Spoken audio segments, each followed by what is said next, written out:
Today's video comes to us from the YouTube channel Modernity and is titled, How a Christian Should Always Respond to an Atheist.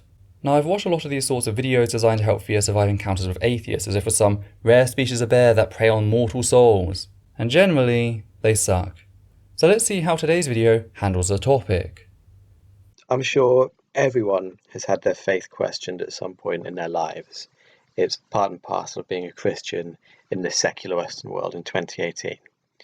And ultimately, it's a good thing. It must be good to constantly question faith as it bolsters arguments and it makes us more sure of what we believe.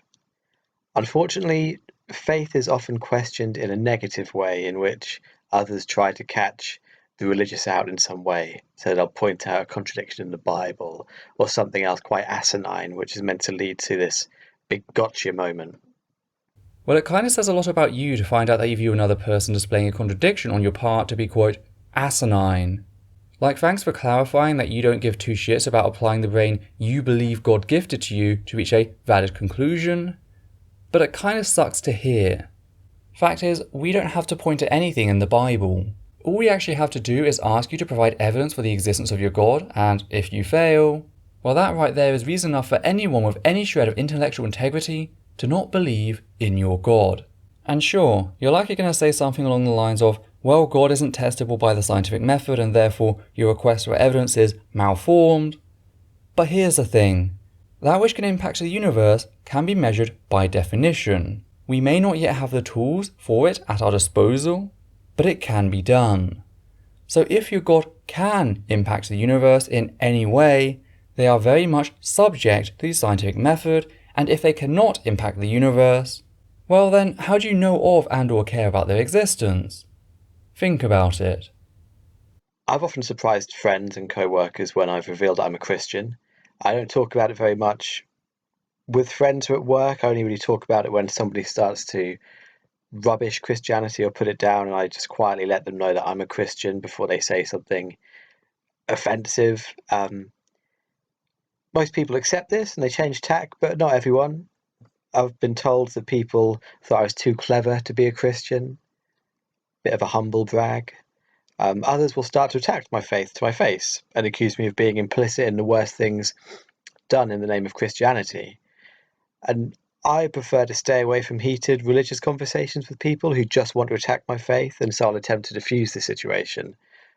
It's not just what's being carried out in the name of your religion, that's the minor detail. The main problem with many religions, of which Christianity is by far one of the worst culprits, is the ethical bankruptcy of its moral system. The Bible openly forwards cattle slavery as we typically think of it in the West, so long as the slaves come from non-Israelite nations. You often hear Christians talk about indentured servitude, which is a slightly different form of slavery, but that's only applicable to the Israelites, and again, it's still fucking slavery. If your argument about how the Bible isn't a terrible book boils down to it having the, quote, right sort of slavery, you've already lost the argument and you just don't realise it. Then there's the conquest rape as described in Numbers chapter 31 verses 15 through 18. Now some Christians like to say that these virgin girls, reminded that they were virgin girls and not women, were married and not raped, as if the two were mutually exclusive. They're not, and here's what's important. Captives, especially captive children, cannot consent to either marriage or sex. Therefore, the marrying of captives, as described in Deuteronomy chapter 21 verses 10 to 14, which details how long a woman is permitted to mourn the family her husband butchered in front of her eyes before he can, quote, go to her and be her husband, end quote, is the Bible actively describing rape as permitted by God. That's not just a human rights violation, this is an international war crime being declared legal under biblical law. But all of this pales in comparison to Christianity's number one crime. The way its entire foundation is centered around institutionalizing the very same methods used by domestic abusers to control their victims and doing the same but on a mass scale. At its core, it teaches that the threat of violence, eternal torture at that, is a perfectly acceptable form of love. But it's worse. It teaches its believers that they have no value without their abuser, or more accurately, are lost without their abuser, that they're diseased with the phantasm of sin. My mum experienced the same. She was routinely told that she was ugly, old, alone, not wanted. My mum's abuser told her that he was being charitable in dating her because she was actually that undesirable, martyring himself, putting himself up on the cross to save her from a condition he had invented, yet she was convinced was true. To fix Christianity, you have to get rid of the idea of sin, the crucifixion, the threat of hell after death, regardless of what it may be. In effect, everything that makes Christianity has to go. Christianity, along with other Abrahamic religions, cannot exist inside a truly civilized society. That is a fact, and the quicker we accept it and educate people to this reality, the sooner we can be free of institutionalized abuse. So it's not just about the atrocities carried out in the name of Christianity. And don't insult our intelligence by pretending such. Christianity itself is the very core of the issue. But I'm only human, and sometimes they can get under my skin, and I'll keep going over the events in my head as I play out how I wish the situation had developed. And I have like a fantasy that I go to involving an argument between me and somebody who's very anti-Christian. So somebody will make fun of Christianity and they say something that I just can't let slide.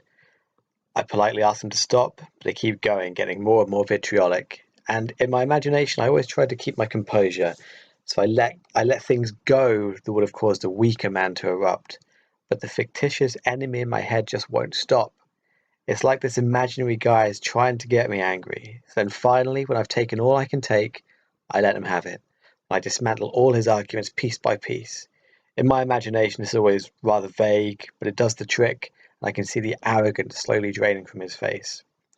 By now, naturally, a crowd is formed, and the majority of the crowd want to be on this militant atheist side, but they are won over by my superior rhetoric and easy manner. And eventually I reach the conclusion of my searing argument, and this always takes the form of some well set up logical truth in which everything my opponent had believed up until that point is proven to be fundamentally untrue. I wait for a comeback from him, but his mouth just opens and closes uselessly.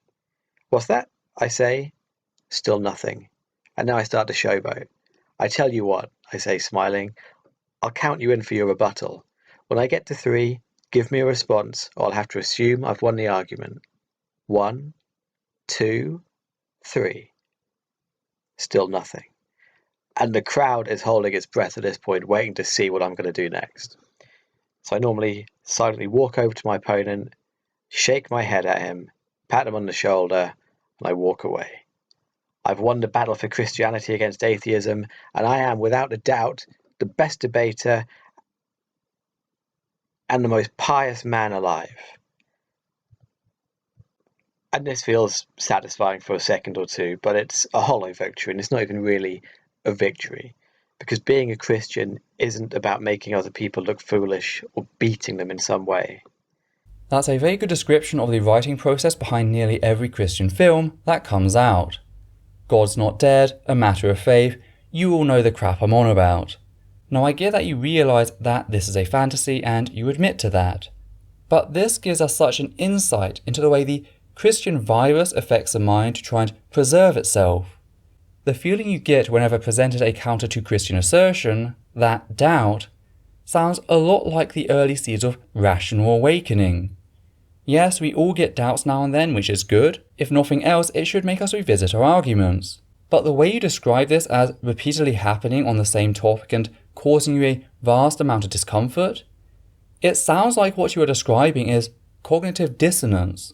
It sounds like a part of your mind is latching onto the truth of what you're being told, and the only way for your mind to settle what you've heard with what you believe is to run a simulation which completely changes the parameters. It screams cognitive dissonance. I don't normally delve into psychoanalyzing people online. It's typically a putrid practice where one pretends to know their opponent's thoughts done in place of an actual argument. But you're the one describing your thoughts, and I'm simply adding what you describe sounds like to me. Now I could be wrong, but I hope I'm not. Given time, those seeds of doubt may even sprout and break through the concrete shell you've smothered your brain in to protect it from reality.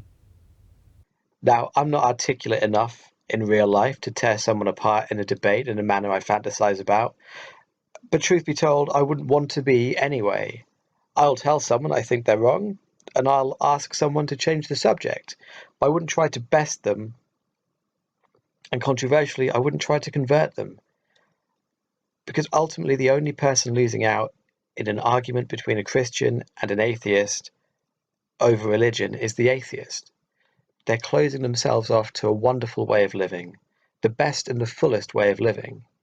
And the only person they're hurting when they tell me that I'm an idiot, that I've been fooled, is themselves. So I do the only thing a Christian should do. I pray for them. I pray that they may come to Jesus in their own way eventually. And that is truly the only way to treat your enemies. Pray that one day they become your friends. You know, I fucking despise your religion. I'm a domestic abuse survivor who sees people being labelled as virtuous on the basis that they adhere to a religion that institutionalises all the same tools of abuse my family suffered. Can you imagine what that's like? But you are not my enemy. You're a misguided person, a victim even. You claim the only comfort comes in shadows because you never walked free in the light. You label abuse as the best and fullest way of living. I disagree entirely. Life has gotten better as life has become more secular. It's secular philosophy, not religious dictate upon which medical ethics and human rights were founded upon. It's secular philosophy that allows each of us to pursue a meaningful life, even if said meaning vastly differs person to person. You assert your religion is needed to have a fulfilling life, and yet here I stand, evidence to the contrary for all to see. And I'm only one among many. I need not ask you to take this on faith. Unlike your claims of God, when I say I exist, I can show it, and so can my peers. Now I don't doubt that you can be content in your religious bubble. But none of that changes the fact that the foundational principles are harmful by their very design. Abuse victims can feel content in their role because they've never known better. Some will even fight attempts to help them, tell you that they deserve it, that it's where they're comfortable, that they're afraid to leave. That's why so many spouses cover for their abuser. Not because they fear further abuses like the media likes to portray every single time, but because their very concept of what is okay and what isn't has been warped via subtle manipulation over an extensive period of time. People don't realise just how effective those methods I went over are when it comes to completely rewriting a person's ideas of what is normal and what isn't.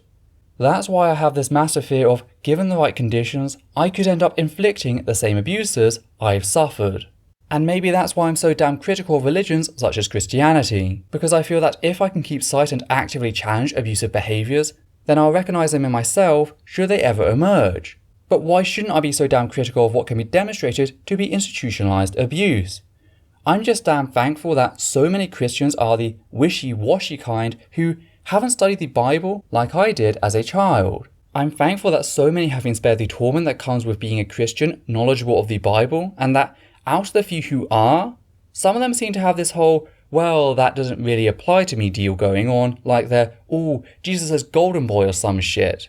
So in wrapping up my little vent here, part of me is just wondering as to how you respond to this. Will you just brush these feelings aside as something asinine? Or will you actually examine things beyond your little bubble? I guess we'll find out. Hi there. I'd just like to say a few things here at the end of the video before you go. First of all, I'd like to thank everyone who's ever donated to the channel via Patreon, giving a special thanks to the following people: Hannah Banghart, Matthew Kovac, John Schoenrock, Daniel Martinez, and Alexander Williams. Your support has ensured this channel's ability to grow over the years. I'd also like to ask that you comment down below and like this video, as well as subscribe, hit the bell icon, and follow Essence of Thought on Facebook, Twitter, and Instagram. Please also consider following Atheist Alliance International on Facebook, a humanist organisation dedicated to helping atheists around the globe. Lastly, I'd like to request that you treat the people responded to in this video with a reasonable degree of respect. Whilst we understand that there are justifiable limits to said respect when tackling certain heavy topics, and anger can be a very genuine emotion in fighting injustice, any comments utilising language which insults others on the basis of perceived gender, sexuality, ethnicity or ability both mental and physical will be removed immediately, and the commenter may be blocked on the moderator's discretion. Let's work to keep this space one which upholds the values of humanism. Thank you.